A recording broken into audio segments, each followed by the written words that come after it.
On a terrifying morning in 2025, after a night of historic, catastrophic flooding in the Texas Hill Country, a homeowner stood on his deck overlooking the raging, chocolate-brown waters of the Guadalupe River. Over the roar of the current, he heard a faint sound, a desperate human cry for help. He scanned the river, and then he saw it, an impossible sight that would become a symbol of both the tragedy and the incredible resilience of the human spirit. Clinging for life to a battered cypress tree surrounded by violent, swirling floodwaters was a lone young woman. She had been in that tree for hours after being swept 20 miles down the river in a journey of pure terror. This is the story of her miraculous survival and the heartbreaking mystery of the family she was forced to leave behind. But before we start our story, smash that like button, make sure you're subscribed, and hit the notifications bell so you won't miss any of our new, incredible stories. To understand the terrifying power that unleashed this disaster,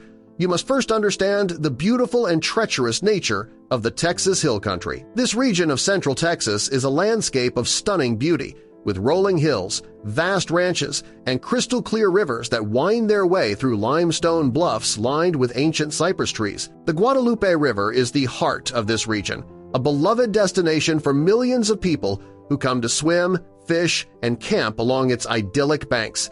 But this beauty hides a dangerous secret. The Texas Hill Country is the heart of what meteorologists call Flash Flood Alley, one of the most flash flood-prone regions in all of North America. The unique geology of the area, with its thin soil and porous limestone rock, cannot absorb heavy rainfall. Instead, the water runs off as if on concrete, pouring into the narrow canyons and river valleys with terrifying speed and force. The Guadalupe River has a long and violent history of these catastrophic events.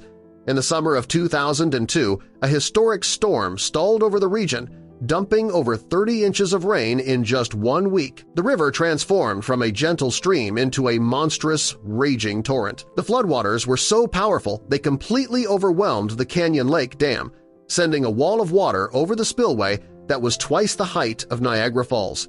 The flood scoured the landscape, ripping out 1,000-year-old cypress trees, destroying homes, and carving a new, mile-long canyon out of the solid bedrock. This is the raw, untamable power that lurks within the Guadalupe, a power that can be unleashed with very little warning.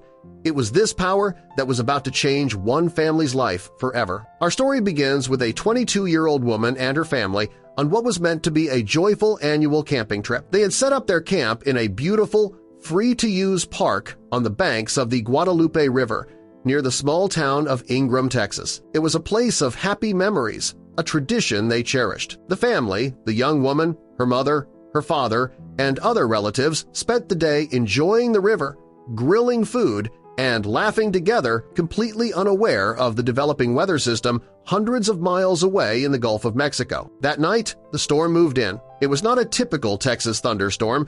It was a relentless, tropical deluge that turned the sky black and the night into a roaring chaos of wind and rain. At 4:00 in the morning, while the family was asleep in their tents, the flash flood hit. It came as a sudden, violent wall of water. The sound was a terrifying, deafening roar, a combination of crashing water and the splintering of ancient trees being ripped from the earth. The family's tents were instantly obliterated, swept away by a current so powerful it was like being hit by a freight train. They scrambled for their lives. They managed to find each other and make a desperate attempt to escape in their car. But the vehicle, their one hope of safety, was no match for the power of the river. The water rose with shocking speed until it was finally overwhelmed and pulled under the churning brown water. In that horrifying moment, the young woman was torn from her family, ripped from the car, and plunged into the violent chaos of the flood alone. What followed was a 20-mile, multi-hour ordeal of pure survival in the freezing, debris-filled water. The river was a high-speed conveyor belt of destruction. She was swept along at an incredible speed, surrounded by the wreckage of other people's lives. She later told her rescuers how she was forced to fight off and dodge refrigerators, parts of houses, and even entire recreational vehicles that were being tossed around in the current like toys. In the darkness, she clung to any piece of floating debris she could find, her body growing numb from the cold, her strength failing. She went over 4 dams, each one a terrifying plunging drop into the churning water below. And yet, somehow, she held on.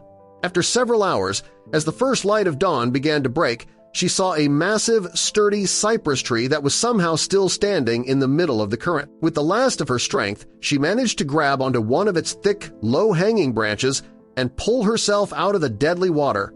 She was alive. She was safe, for the moment, but she was trapped, alone, and miles from where her nightmare had begun, with no idea if her family was alive or dead. For hours, the young woman, who we'll call Clara, clung to the rough, wet bark of the cypress tree.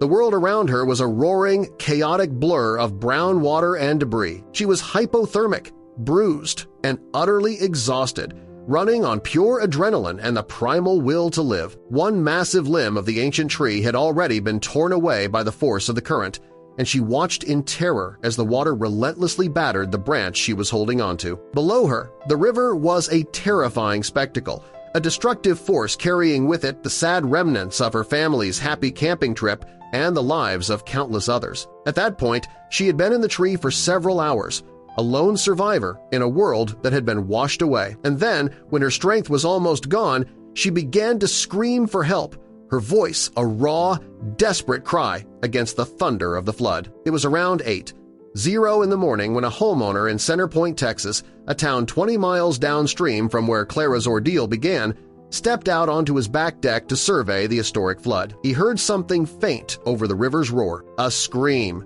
He scanned the river, and when he looked far across to the opposite bank, he saw her, a tiny human figure impossibly perched in the branches of a battered cypress tree. He immediately began to call back to her, his voice a reassuring beacon in the chaos. "I hear you! I see you! Help is coming!" He tried calling 911, but the local emergency services were completely overwhelmed with thousands of calls. Not willing to wait, he took matters into his own hands. He ran down his street until he flagged down a passing law enforcement vehicle, frantically explaining the situation. The rescue operation was launched immediately. 2 rescue boats were dispatched to the location, but getting them into the still-raging river was a challenge in itself. The crews had to find a safe entry point and then navigate the treacherous, debris-filled currents to reach the tree. By the time the first boat finally reached her, the water level had already begun to recede, dropping a dramatic 10 or 12 feet. The boat could not get directly up to the branch where she was perched. The rescuers called up to her, their voices firm but calm. She would have to let go. She would have to drop into the boat.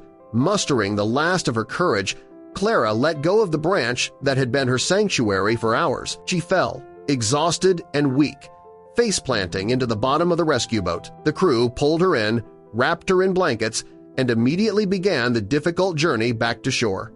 The ordeal was finally over. When they got her to the homeowner's property, firefighters and paramedics were waiting. They brought her into the house and immediately began to check her vitals.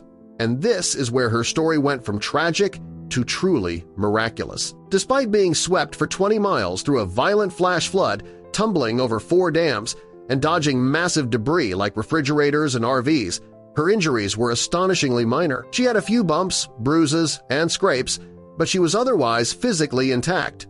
It was a survival story so incredible it left the seasoned rescue workers shaking their heads in disbelief. But the relief of her own survival was immediately overshadowed by the agonizing question of her family. As the paramedics tended to her, she explained through her tears how her entire family, her mother, her father, and other relatives had been swept away with her when their car was overwhelmed by the flood. She did not know their fate. The rescue personnel who had just saved her life had to give her the heartbreaking news that they had to leave immediately. The search for other survivors was ongoing, and every second counted. They left her in the care of the kind homeowners who had first heard her call for help, a stranger taken in by strangers in a moment of profound crisis. The story of Clara's impossible survival became a beacon of hope in a region devastated by the flood. As the waters continued to recede and property owners began the grim task of checking their land, her story was told and retold throughout the hill country. It was a reminder that even in the face of nature's overwhelming fury, the will to live can triumph. It gave the families of the dozens of other people still missing a fragile, desperate hope that their loved ones might also be out there, waiting in a tree, stranded on a rooftop, waiting for a rescuer to hear their own cry for help. It was a single miracle in the midst of an immense tragedy, a story of a young woman who was pulled into a nightmare and against all odds refused to be washed away.